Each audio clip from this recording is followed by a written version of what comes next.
Melantik, Mila.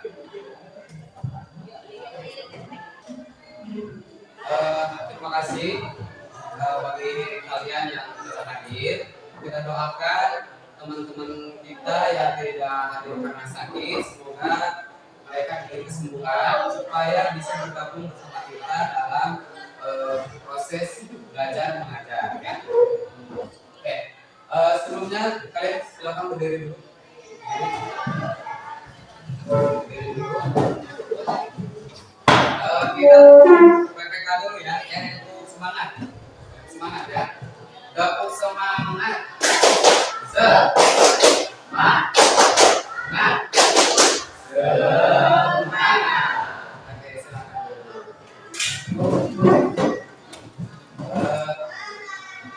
Pada pertemuan kemarin kita telah membahas tentang kebinekaan masyarakat Indonesia ya. Adapun makna kebinekaan adalah kesadaran terhadap perbedaan, termasuk perbedaan agama, keyakinan, sehingga harus saling menghormati dan tidak memaksakan keyakinan tersebut kepada orang lain. Ya. Nah, kebinekaan ini bersangkut pautan dengan keberagaman. Ya.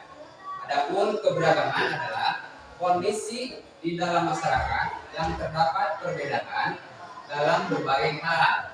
Nah, ada yang tahu perbedaannya dalam berbagai hal apa aja? Masih ingat?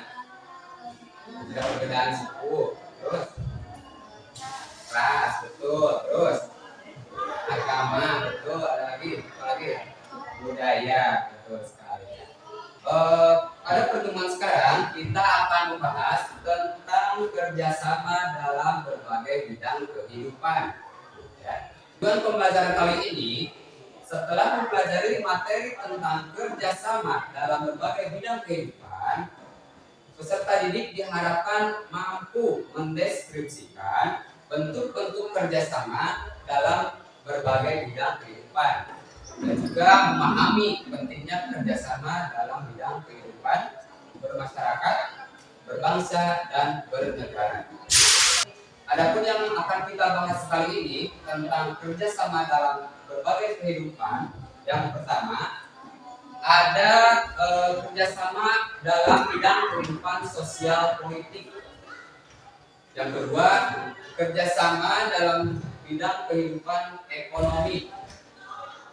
Yang ketiga, kerjasama dalam bidang kehidupan pertahanan dan keamanan negara. Lalu yang terakhir ada kerjasama antar umat beragama. Nah, sebelum kita membahas kerjasama dalam kehidupan sehari-hari, kita harus tahu dulu apa itu arti kerjasama. Ya, kerjasama merupakan kegiatan atau usaha yang dilakukan dua orang atau lebih untuk mencapai tujuan bersama.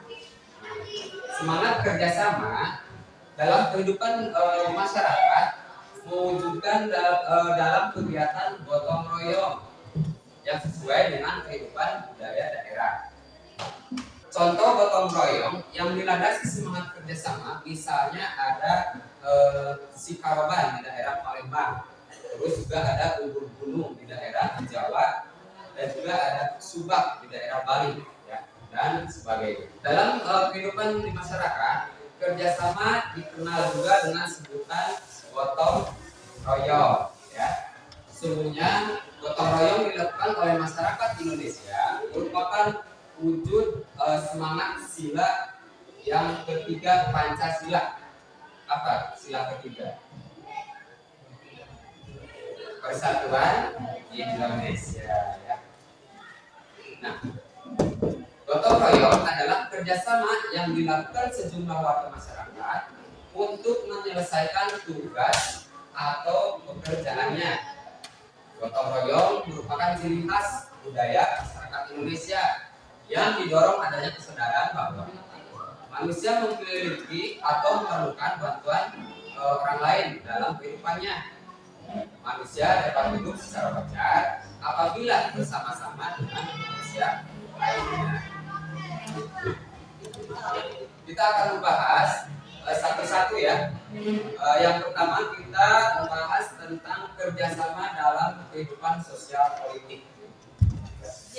Landasan kehidupan sosial politik masyarakat Indonesia itu terdapat di sila keempat Pancasila.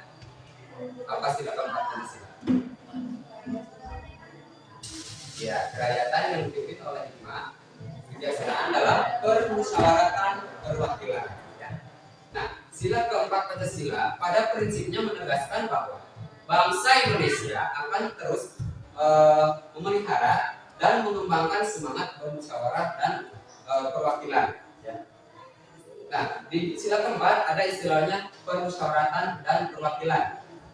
Permusyawaratan adalah suatu cara khas kepribadian Indonesia untuk merumuskan dan atau memutuskan satu hal berdasarkan kehendak rakyat sehingga tercapailah keputusan yang maka. Lalu ada perwakilan. Perwakilan adalah suatu sistem dalam tata cara atau prosedur mengusahakan turut sertanya rakyat mengambil bagian dalam kehidupan bernegara. Antara lain dilakukan dengan melalui badan-badan perwakilan. Yang kedua ada kerjasama dalam bidang kehidupan ekonomi. Ya. Nah, kerjasama dalam bidang kehidupan ekonomi menurut pasal 23A Undang-Undang Dasar Negara Republik Indonesia tahun 1945 yang berbunyi pajak dan pungutan lain yang bersifat memaksa untuk keperluan negara diatur oleh undang-undang. Nah, pajak digunakan oleh negara untuk membiayai pembangunan nasional. Lalu menurut pasal 33 ayat 1 merupakan perekonomian disusun sebagai usaha bersama berdasarkan asas kekeluargaan.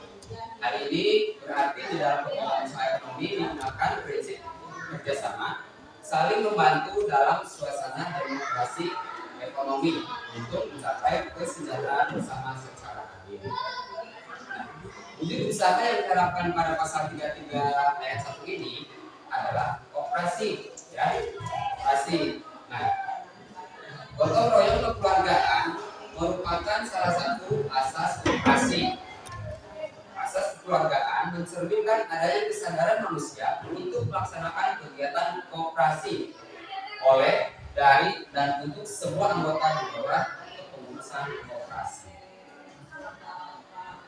Lalu yang ketiga ada kerjasama dalam kehidupan pertahanan dan keamanan negara. Ini berkaitan dengan bela negara.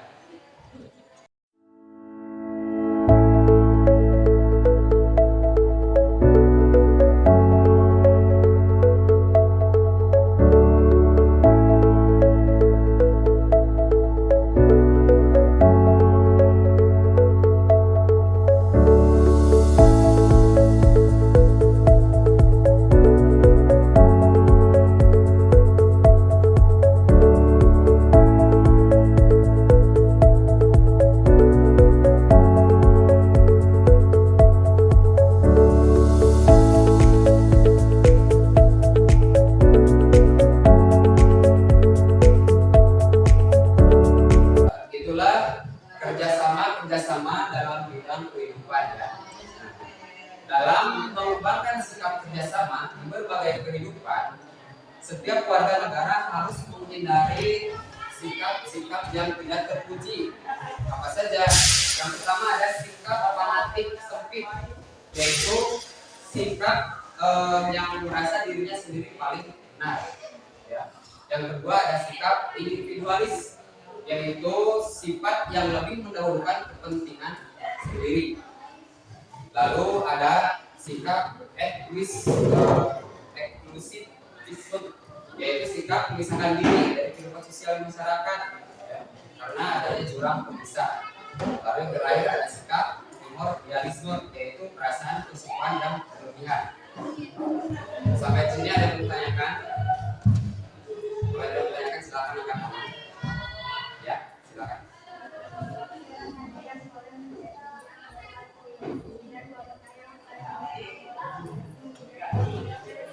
Oke, pertanyaan yang bagus.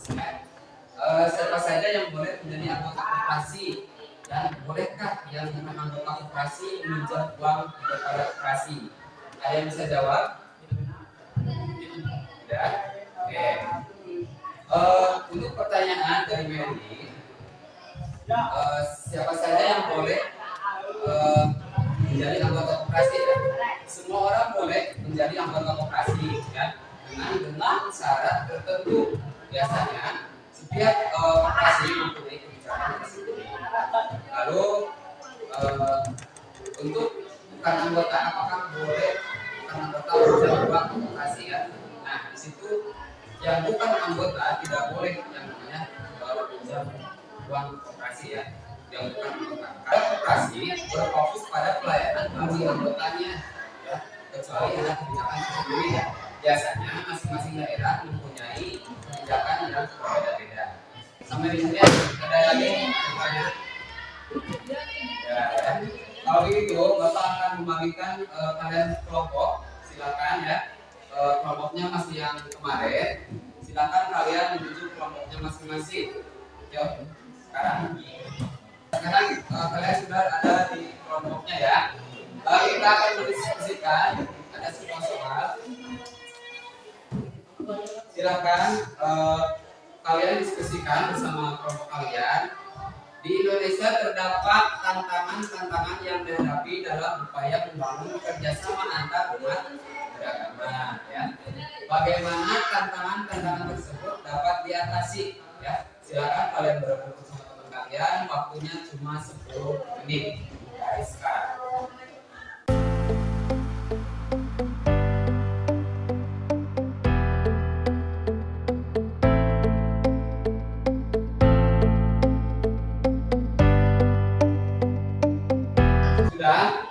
Waktunya sudah habis ya. Sekarang kalian maju ke depan dari masing-masing tiap kelompok untuk membahas atau menjelaskan tentang bagaimana tantangan tentang yang dihadapi dalam upaya membangun kerjasama antar umat beragama. Silakan untuk kelompok satu dulu, silakan.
Kita telah melaksanakan diskusi. Adapun strategi mengatasi tantangan pertama itu ada memperkuat hukum dan kebijakan ya. Pemerintah perlu memperkuat hukum yang melindungi kebebasan beragama dan pencegahan diskriminasi. Terus ada memfasilitasi kegiatan bersama seperti kegiatan sosial budaya dan kemanusiaan bersama antar umat beragama ya. Dengan mengatasi tantangan-tantangan melalui pendekatan yang berholistik ya, yang berholistik dan inklusif, kerjasama antar umat beragama yang ada di Indonesia dapat diperkuat untuk menciptakan masyarakat yang lebih harmonis lagi ya. Coba Rani, setelah mempelajari tentang kerjasama dalam bidang kehidupan ini, apa yang Rani dapatkan dari pembahasan kali ini? Kita sebagai masyarakat perlu adanya kerjasama dengan orang lain. Iya, betul sekali. Kita sebagai masyarakat perlu adanya kerjasama dengan orang lain, karena kita sebagai makhluk sosial memerlukan bantuan orang lain dalam kehidupan sehari-hari. Ada yang ditanyakan? Ya. Kalau begitu sediakan kertas 1 lembar. Silakan kalian dulu kembali ke tempat masing-masing. silakan tempat masing-masing lagi.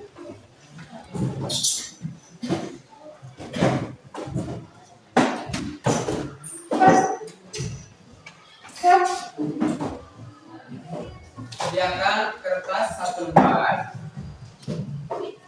Lalu kerjakan soal-soal berikut ini. Silakan kalian kerjakan soal yang ada di papan tulis dalam kertas 1 lembar. Lalu kumpulkan. Waktunya cuma 5 menit dari sekarang. Oke, waktunya habis. Silakan kumpulkan. Kumpulkan. Ayo, kumpulkan.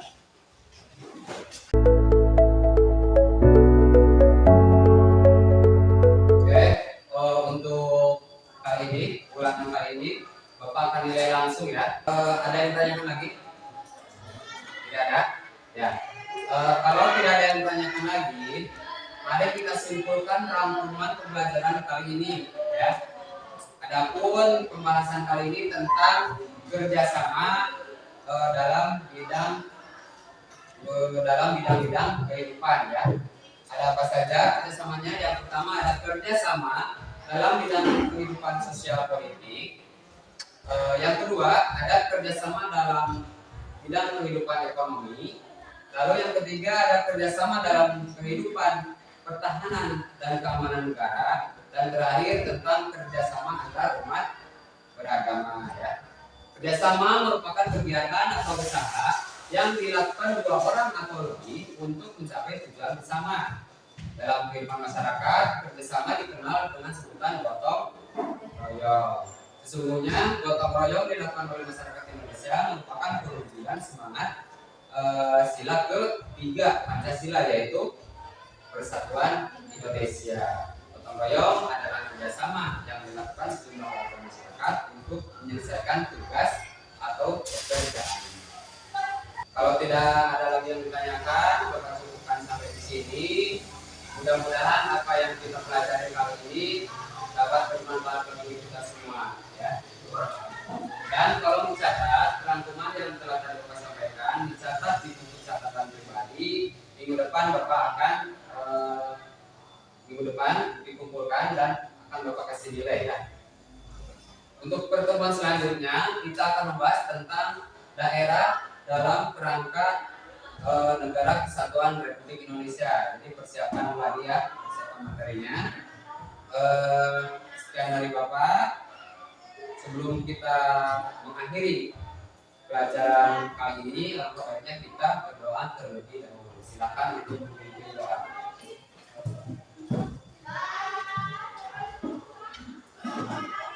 Ya, kali.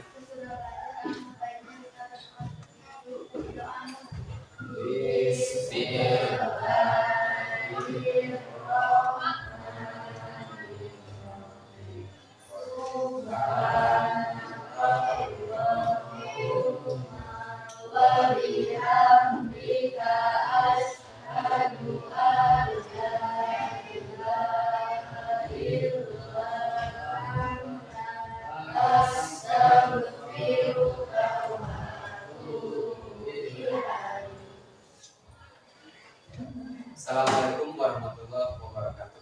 Waalaikumsalam warahmatullahi wabarakatuh.